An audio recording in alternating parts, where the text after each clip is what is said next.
Unfortunately, due to technical difficulties, there were at least 3 speakers at Showmecon whose audio failed to capture. At one point near the beginning, audio from another room actually began to sound over the ballroom's loudspeaker, and I cracked a few jokes. We all had a pretty good laugh about it.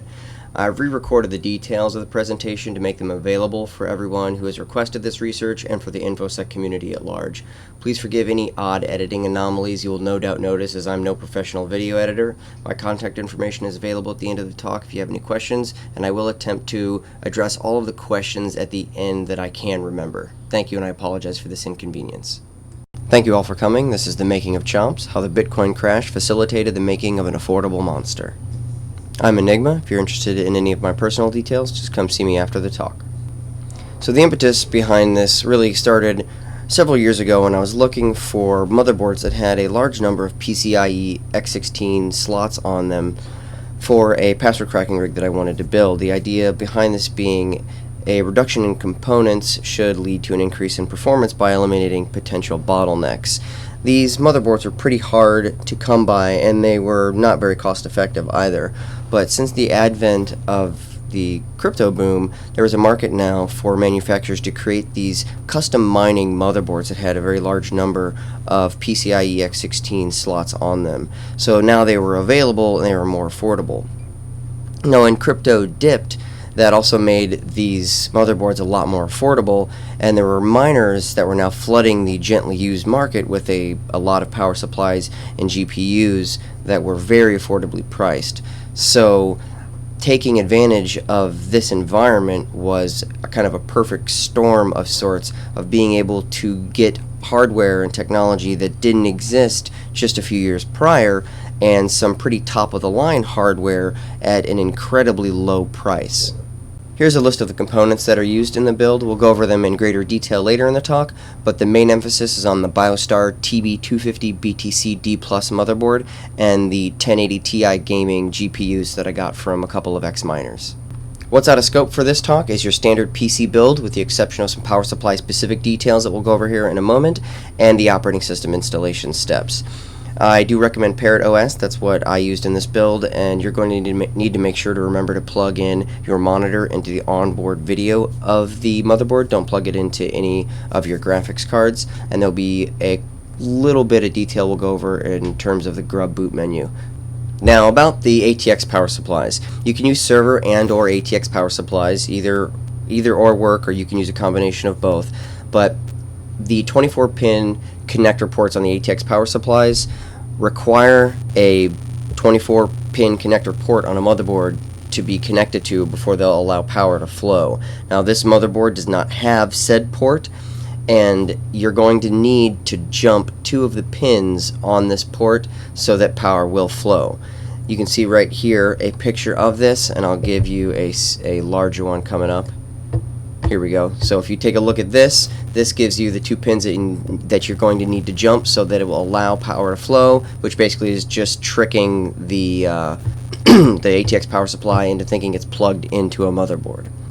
Fortunately, the width of this port is the same as a standard roll of duct tape width, so you can take a piece of duct tape and just put it under the clip like you see here and just fold it over the plug to cover up that exposed metal jumper that you've got. That way you don't risk any electric shock or risk of fire or anything else that could occur from exposed metal with your house voltage running through it.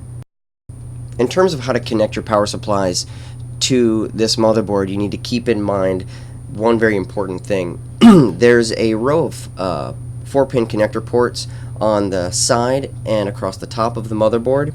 You want to make sure that you only plug your power supply, whichever you choose, ATX and or server, into the ports on the right that I'll show you here in just a second. There you can see those ports on the right hand side. That's where you plug in your power supply. The ports on the top that look identical, you don't want to plug anything in there at all. I made the mistake of plugging a 650 watt power supply into the ports on the top and a roughly 950 watt server power supply into the ports on the right hand side. When I turned them on, the 650 watt power supply exploded, like sparks, smoke, the whole nine. I theorized that it could potentially have been worse. The motherboard survived without any issues at all, but it's possible that if I'd plugged 2 power supplies in with the same output power, or very similar output power, that the weak point would have been someplace in the middle on the motherboard, and it may have blown up the motherboard. Fortunately, I didn't have that issue, and everything is running fine, with the exception of the 650 watt power supply, which completely bit the dust. It's a paperweight. Alright, now that the machine is built, you got the operating system installed. When you boot for the first time and you get to the grub boot menu, you want to hit E so that you can edit the grub boot menu. When you do so, you'll add the word single to the end of the boot command. And here you can see a better shot of the editable menu. Right there where you see edit here, you just add single right there, and then you will be able to boot into console only mode. It's at this stage, when you get into console mode, if you chose not to use Parrot OS, you might need to install GCC and Make, but if you chose Parrot, then you won't need to do this step. It's at this stage you're going to want to go to another computer and download the latest NVIDIA drivers for Linux, put them on a USB stick, and then bring them over to your ch0mps rig. Just make them executable and run the driver.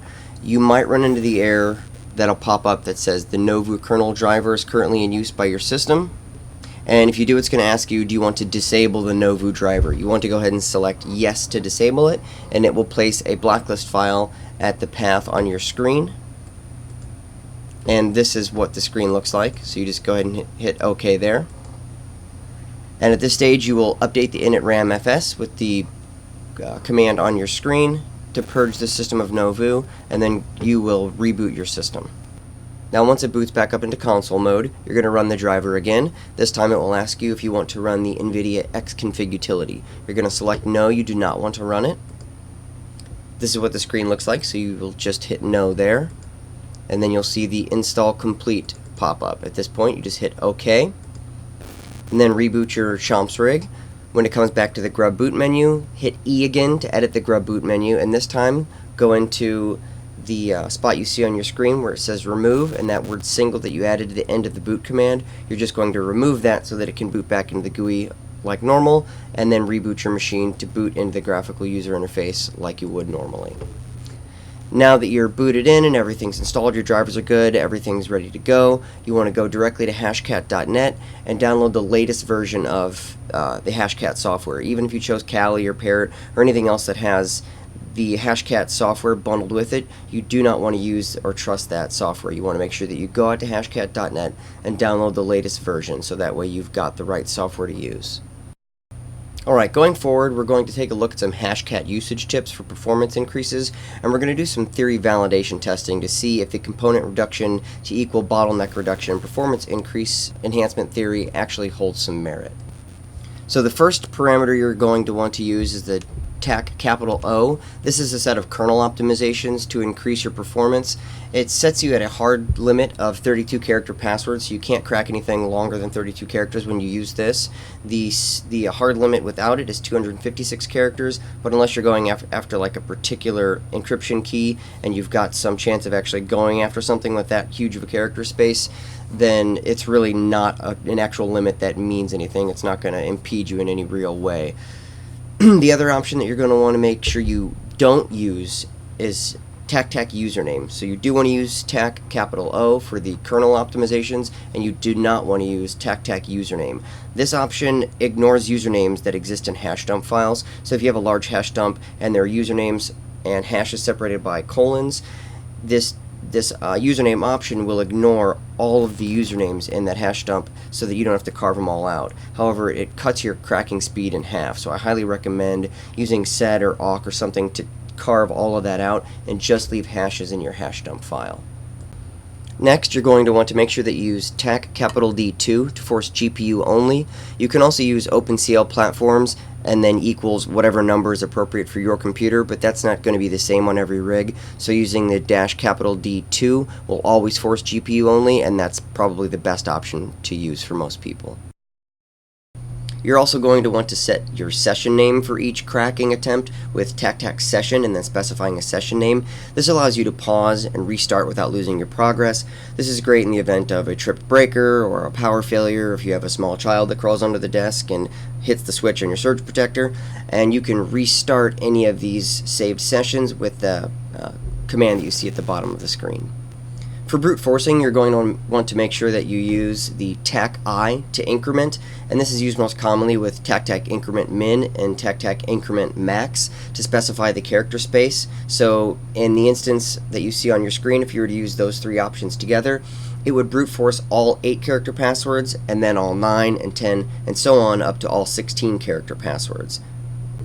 I built some automation into AT-AT for ch0mps style rigs. AT-AT is the tool that I released last year here at Showmecon. If you go to the privilege escalation menu and then select hashcat password recovery, you'll be greeted with this screen. It's got a quick hit reference of common hash mode numbers. It supports all of the hash modes that hashcat supports, but these are the most common ones that you'll use. It also gives you an option for 2 different brute force type attacks and 2 different dictionary and rule-based type attacks. It also gives you the option to resume an existing session. The 2 different options for brute force and dictionary are for hashes and username and hashes. In case you, for some reason, were not able to, or had a reason why you didn't want to remove usernames from your hash dumps, it gives you that option to use the slower method if you have that need. In AT-AT, the dictionary and rule-based attack options run with the one rule to rule them all rule set. It's a highly effective rule, and it forces GPU only. It forces you to set a session name, and it uses the kernel optimizations. The AT-AT brute force attacks run with the tac-i to increment, and they also force you to set an increment min and increment max to set the minimum and maximum password length for your attack. Now we'll take a look at a demo of AT-AT on a ch0mps style rig. So you can see here's the AT-AT interface. We're going to select privilege escalation and then hashcat password recovery. I'm going to select the dictionary and rule-based attack with against hashes only, set a session name. The hash mode number we'll enter is 1000 for NTLM. We will set our output file, and then we'll set our hash file. It's got the hash dumps in it.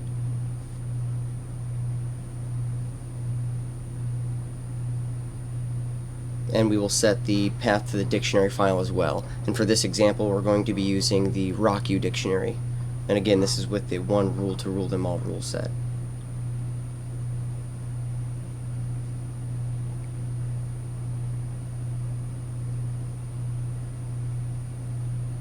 So it is starting now. It's initializing the cards.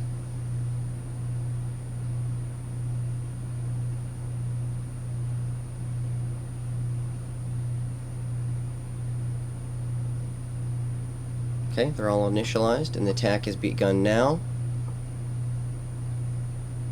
And it is just about wrapping up. So that's it, 9 seconds. The entirety of the RockU dictionary plus the very robust one rule to rule them all rule set combined has been exhausted by this ch0mps rig in just 9 seconds. And the hash that's in our hash dump, the password that corresponds to it, is not in the dictionary. So it is relying on these rules to actually be able to determine that password.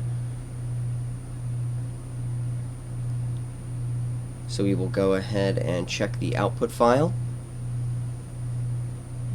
And you can see there it is. There's the password. The Kraken that debuted last year here at Showmecon was running 6 1080s in it, and its NTLM benchmark was at 46,146.8 megahashes per second.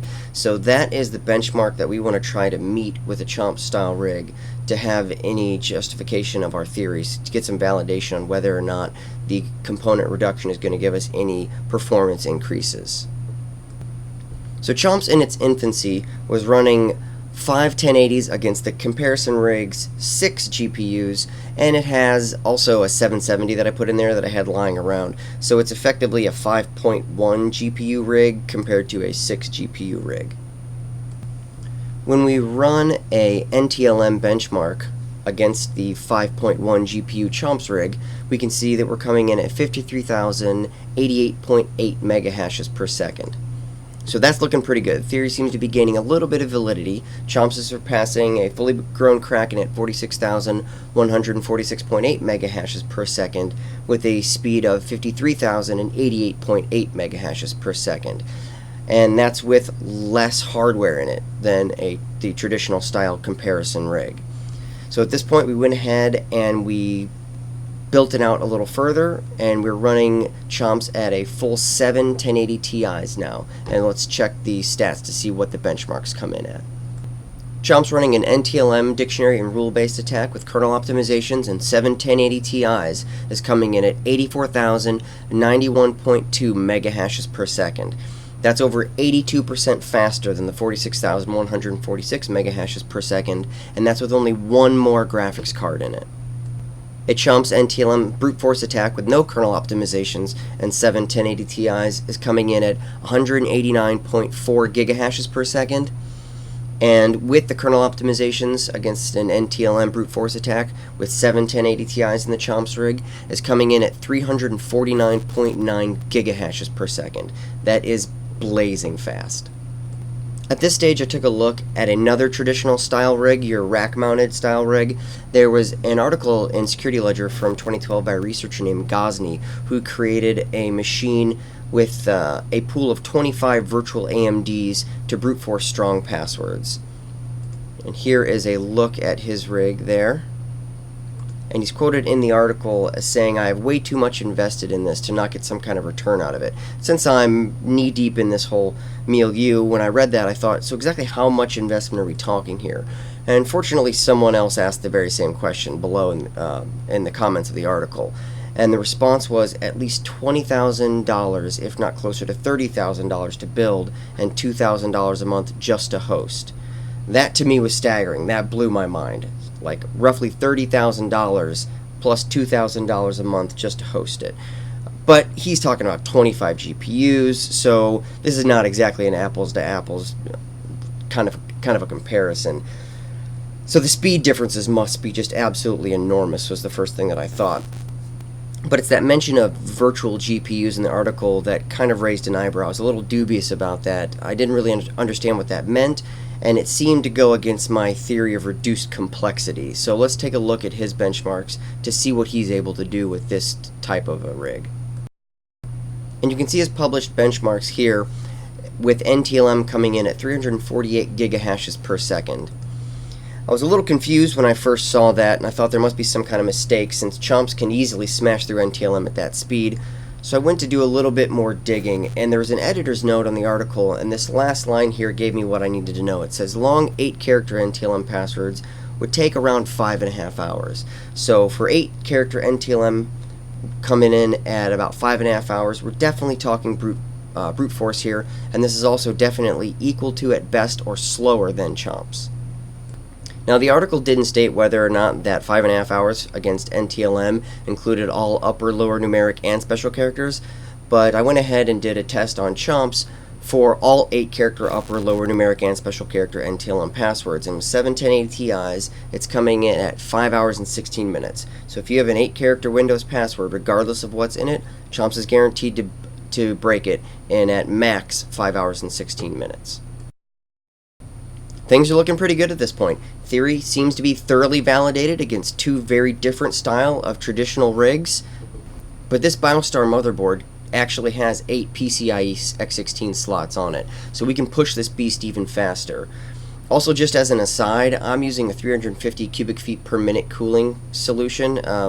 It's about $50 to $60 fan you can get on Amazon. I mention it only as an aside because it may or may not work for you. This is a picture of it. It looks like a big heavy-duty air mover, but it's really not. It's the weakest fan of that profile I've ever seen. It's perfectly adequate for the ch0mps rig. I just say that because it does what I need it to do. It's thin enough and fits in the space that I need it just right for my environment. And you can see that blower, that entire assembly pivots on a central axis, so I can point that blower down exactly where I want it to be. So that may work for you, it may not, but you know, take that for what it's worth. Your mileage may vary. So we pushed ch0mps as far as we could. We got 8 1080 Ti's, populated all the slots, and let's see what ch0mps can do all grown up. ch0mps against NTLM with a dictionary and rule-based attack with the kernel optimizations and 8 1080 Ti's is clocking in at 84,309.1 megahashes per second. That's compared to the 46,146 megahashes per second with only 2 more GPUs. Also, it's cracking through the RockU and one rule to rule them all rule set in well under 8 seconds. ch0mps in an NTLM brute force attack with kernel optimizations and 8 1080 Ti's is coming in at 381.6 gigahashes per second. And an 8-character NTLM crack with all upper, lower numeric and special characters with 8 1080 Ti's is coming in at just 4 hours and 49 minutes. So if you have a Windows password, ch0mps is guaranteed to break it no matter what you include in it if it's 8 characters in just barely over 4.5 hours. So we've taken a look at the performance differences and the overall build philosophical differences of a ch0mps rig compared to your traditional style rigs. At this point, I'm sure you're probably asking, what's it going to cost? The answer to that, as with most things, is it really depends. Since ch0mps is a very common off-the-shelf kind of component build, there's almost certainly stuff that you have laying around your house right now that you can use in a ch0mps style rig. So whatever you've got laying around is that much less that you're going to have to buy. Also, how many graphics cards are you going to need for your particular use case? That's something else that you've got to keep in mind. The great thing about a ch0mps rig is its static foundation and modular upgradable setup. So the motherboard, the CPU, the RAM, your power supply, the case, all of that you're going to buy is never going to change. You're not ever going to need to upgrade any of that stuff. The only thing that will ever change are your graphics cards. So you can put just a couple $100s of investment into getting the core components of your ch0mps style rig, start putting it together now without any fear that it's going to become obsolete in 18 months or 3 years or whatever down the line. The only thing that would ever cause any type of massive architectural change to a ch0mps style rig is if they totally throw out PCIe slots and redesign them from scratch. Since that's hopefully not likely to happen, this rig is going to stay relevant even with its very basic and inexpensive components for many years to come. You just acquire and or upgrade graphics cards whenever they're available or whenever it's convenient for you.